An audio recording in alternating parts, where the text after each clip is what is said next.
왜라고 묻기, 답을 찾기, 평가하기입니다. 설명문이고요. 더 읽어보기입니다.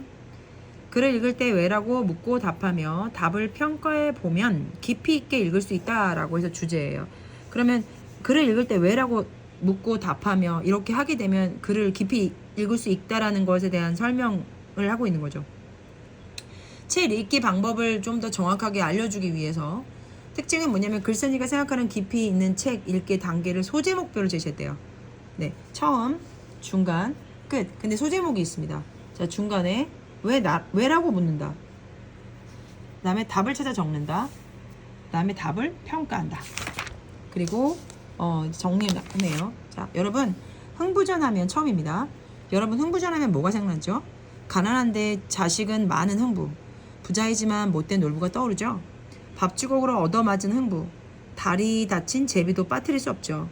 제비 다리를 고쳐주었더니 보답으로 제비가 박씨를 물어다 줬고, 박에서 나온 금은 모아 덕에 흥부는 부자가 되지만 놀부는 욕심을 부리다 쫄딱 망한다는 줄거리죠. 책을 읽으면 줄거리가 생각나고 이런저런 이미지가 떠오르는 일은 자연스러운 현상입니다. 그런데 이것으로 책 읽기가 끝냈다고 할 수 있나요? 그럼 이것으로 책이 끝난 게 아닌가 봐요. 그쵸? 자, 주인공을 알고 줄거리를 파악한 것만으로 충분하지 않습니다. 물론 그런 것들로 우리에게 생각할 거리를 던져줍니다. 하지만 기껏 시간을 들여서 책을 읽었는데 그 정도에서 멈추면 아깝지 않습니까? 그럼 뭐 하자는 얘기일까요?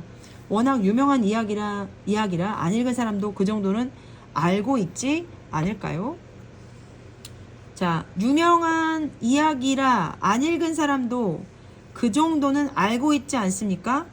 그러니까 흥부전 이 정도는 다 알고 있다는 얘기야. 그러니까 우리가 더 많이 알아야 되겠지 않느냐.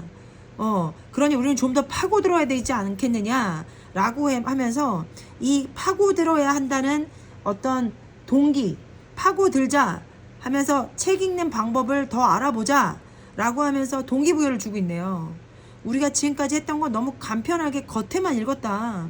그런데 그렇게 하지 말고 좀 더 깊이 파고들어 보자 라고 하면서 시작을 했습니다.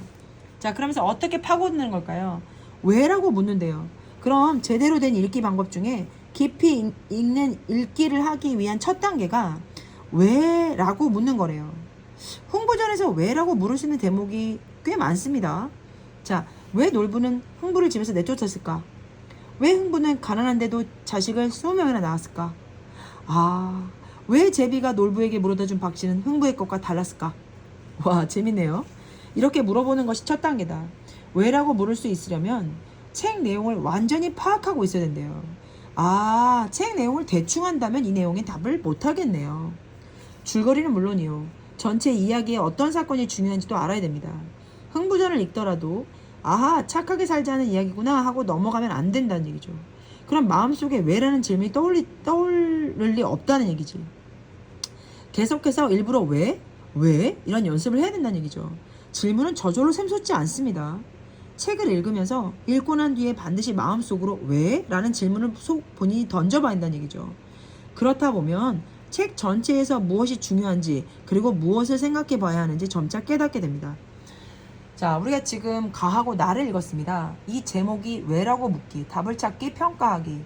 이것은 책 읽는 방법에 대해서 깊이 있게 우리가 책을 읽어보자 라는 것으로 시작을 해서 첫 번째 왜라고 물으라는 거죠. 책을 읽을 때. 근데 그냥 우리가 스스로 노력하지 않으면 왜라는 말이 잘 안 나온다는 겁니다. 그러니까 책 전체에서 무엇이 중요한지 무엇을 생각해봐야 되는지 점차가 아니라 이렇게 자꾸 질문을 던져보면서 하다 보면 점차 더 중요한 게 무엇이고 무엇을 알아야 되는지 깨달을 수 있다는 얘기입니다. 왜라고 질문을 하면서 우리가 깊이 있게 들어갈 수 있다는 얘기를 하고 있는 거죠. 네. 자, 답을 찾아 적는다. 그럼 흥부전을 읽고 떠오른 질문 중 하나를 골라보자. 왜 놀부는 흥부를 집에서 쫓아놨을까? 왜 놀부는 동생을 내쫓았을까? 기억이 나나요? 놀부가 평소에 욕심이 많아 그랬다고 답할 수 있겠죠. 부모에게서 물려받은 재산을 독차지하려고 그랬다는 답도 나올 수 있고요. 이 답들의 공통점은 놀부가 뭐가 많다, 욕심이 많고 못됐다라는 것입니다. 하지만 흥부전을 다시 읽어보면 다른 이유도 찾을 수 있어요. 제가 읽은 책을 살펴보면 단순히 놀부가 욕심이 많다거나 성격이 못됐다는 것 말고 다른 이유도 있습니다. 여러분도 각자 자기가 가지고 있는 흥부전을 다시 한번 읽어보겠습니다. 읽어보면 좋겠어요. 놀부의 입장에서 흥부를 내쫓은 이유를 정리하면, 자, 흥부는 놀고 먹는 사람은 돌봐줄 필요가 없다고 생각하고, 지금의 재산은 모두 내가 노력해서 모은 것이니 더는 내가 흥부를 도와주고 싶지 않다라는 거죠. 이거 다 내가 모은 거야. 넌 뭐 했니? 어렸을 때 부모한테서 차별 대우를 받았다. 동생인 흥부만 귀여움을 받았다. 자, 이런 것에 대한 디테일한 내용들은 나와 있지 않았겠죠. 그럼 자세하게는 안 나왔겠지만 이런 부분들을 파고 들어서 꺼내낸 거죠. 그쵸? 그럼 좀 더 이 흥부전에서 다시 보이지 않습니까? 이 이유들은 제가 읽은 흥부전에 나오는 놀부의 대사를 보기 쉽게 정리한 것이래요. 어때요? 놀부의 말이 전부 믿을 만한지는 다시 따져봐야겠지만 일단 이것들로만 봐서 욕심 많고 심술궂으며 억지만 부리는 놀부라는 이미지에서는 그런 것에서는 멀어졌죠. 사라지지 않았습니까? 책에서 필요한 내용을 찾아서 정리했을 뿐이니 그렇게 어렵지는 않을 겁니다. 책에서 다 나온 것이에요. 되게 디테일하게 뺐네요. 하지만 이런 요약도 처음에는 연습이 필요합니다. 처음엔 잘 안 된다는 얘기죠. 이제 우리가 찾아낸 답을 토대로 해서 뭐뭐시기 때문에 뭐뭐이다 라고 구성하면 둘째 단계가 마무리된대. 자, 이런 질문을, 왜? 라는 질문을 통해서 질문을 찾아냈고 그 질문으로 인해서 답을 한번 정리해봤고, 그러면 이 두 개를 가지고 원인과 결과처럼 정확하게 문장을 만들어 보자는 얘기지. 답을 토대로 뭐뭐이기 때문에 뭐뭐했다 라는 둘째 단계를 한번 해보자는 거죠. 놀고 먹는 사람은 돌봐줄 필요가 없다. 지금의 재산은 모두 놀부가 스스로 노력해서 모은 것이니 더는 흥부의 식구들을 도와줄 수 없다. 어렸을 때 부모한테서 차별 대우를 받았다. 그래서 흥부만 기용을 받았다. 놀부는 일만 했다. 그래서 놀부는 흥부를 내쫓았다. 라는 아주 명확한 원인과 결과가 나왔네요. 답을 평가해 볼까요? 책 읽기의 셋째 단계. 첫째 단계는 왜라고 물어봤고, 둘째 단계는 그 왜에 대한 답을 찾았고, 세 번째 단계는 원인과 결과로 정리를 했어요. 자, 이렇게 1번, 1, 2번이라고 합시다. 그리고 세 번째 단계는 앞서 정리한 것을 평가하는 거죠.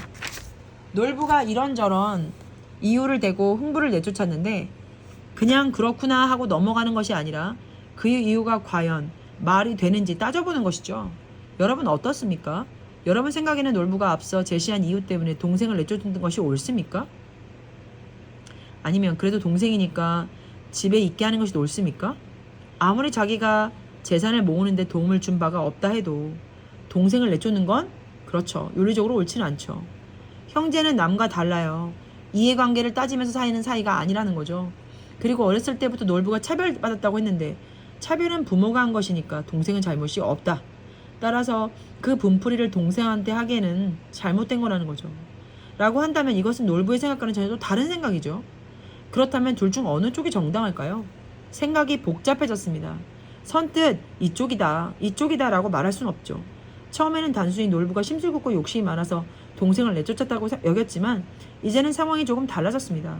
놀부가 그렇게 한 이유를 알게 되었고 과연 그 이유가 합당한지 고민하게 되었습니다. 지금 이 자리에서 옳고 그름을 판단하지는 않겠습니다만 일단 자기 나름대로 어느 쪽이 더 정당한지 고민해보는 정도로 충분합니다. 어쨌든 이런 고민은 질문을 던진 데서 시작했습니다. 결론을 보류해둔 상태지만 이것이 세 단계로 나누어 살펴본 제대로 책을 읽는 방법이었습니다. 이게 세 번째 단계래요. 책을 제대로 읽는 방법.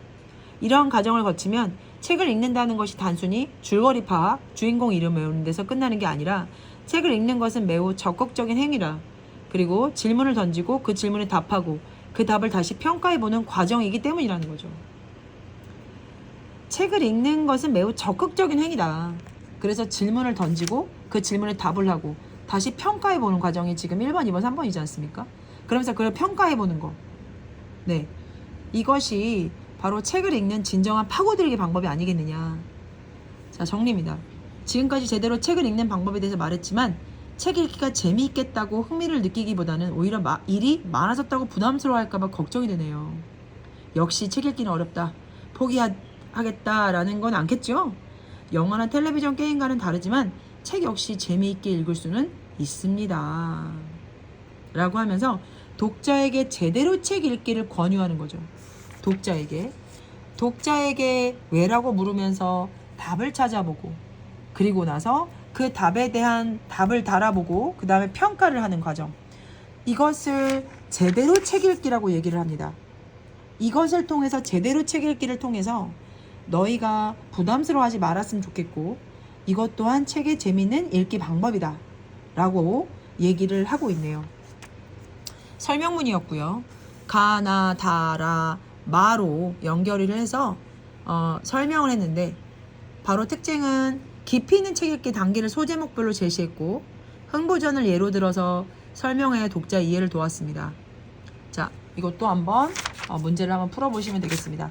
오늘은 그래서 어디까지 풀어보시면 되냐면 75페이지까지 풀어주세요.